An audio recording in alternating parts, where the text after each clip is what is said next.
Howdy folks, and welcome to another little video here. Won't be too long on this one, but basically the schedule is out. It is on the forums. If you do need it, it is on my Discord as well, which you're more than welcome to join. But the reason I am here is we need to find out how best to get this thing off the line. So I've just come out of the pits and I've gone really slowly, because the thing is you don't want to go too fast because you don't want to generate heat in the tyres. When you start in the race, the tyres will be cold. So if you are going to practice, make sure you practice nice and easy.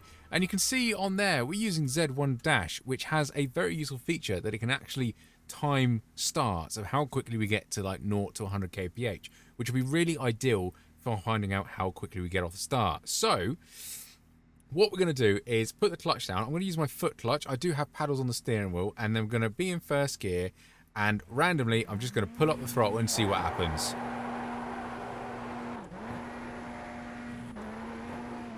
So obviously, that is not how we're going to start that car. We did have wheel spin, and we are going to get a time there of 4.6 seconds to 100 Ks, which isn't going to be ideal.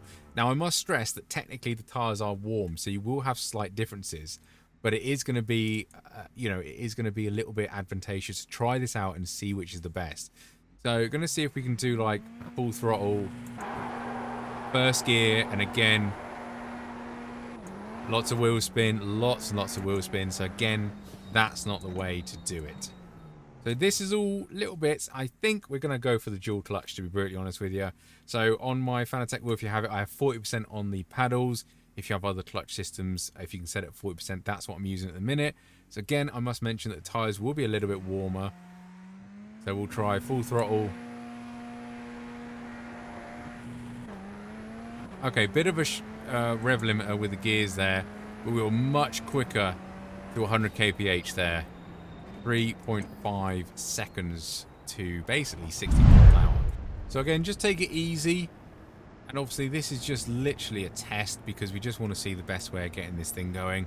If you don't have dual paddles, which I think I'm going to have to use with this thing, like I did with the old Radical, the only concern is turbo boost. So this does have quite a decent sized turbo, and there is going to be a bit of lag with it. So that's one thing we are going to have to mention and be mindful of if we are starting in first gear with no throttle. So that's what I'm going to actually try next as I come around here. So we want to be nice and slow.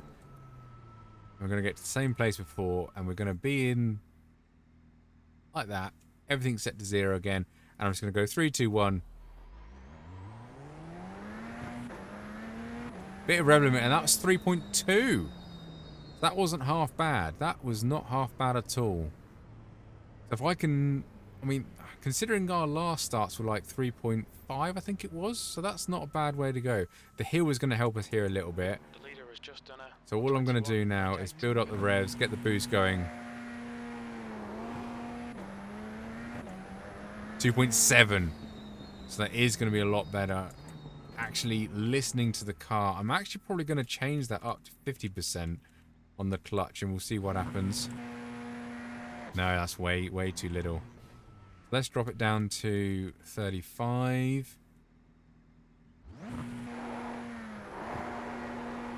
So a bit too early on the release there, and got 3.3 seconds. I am here with my partners in crime, Andy and Steve, so I try and keep out of the way the best I can. The downhill section is going to help. So I'm going to do this on the foot pedal on the clutch down at the bottom, so I'm going to see what it is best. So nail it, lift it. 2.6. Okay, so that is pretty good to get it to a point and then keep on going. So this is all I do to try and practice starts and see what is the best. Obviously we do need a little bit of that turbo boosting in to give us the most power, but then subsequently it is going to give us more wheel spin because we're going to have more power. So yes, I think dual paddles, maybe 35-40% to see what you're comfortable with. But yeah, if you are nice and careful with your left leg on the clutch, on your clutch pedal, then you can get away with that. But also, don't forget, we first gear, like that. There is no wheel spin there, and it's a 2.8 second to 60. Editing me here, and I just want to mention how important it seems, and I didn't mention it on the video, but I'll mention it now. Getting into second gear, I hit the rev limiter a few times in first gear, and that did affect my 0 to 60 time, or 0 to 100 kph. getting a gear change from first to second bang on and perfect really did help the lap time, and that's why I was getting the 0 to 60 time down in the 2 seconds. So I would say getting that right is very, very important. So again, I think that is going to be a substantial start with that. First gear, no revs, dump the throttle when it goes green if you don't have clutch paddles. Otherwise, clutch paddles are the way to go. Hope that helped. Thank you very much for watching. Catch you on the next one.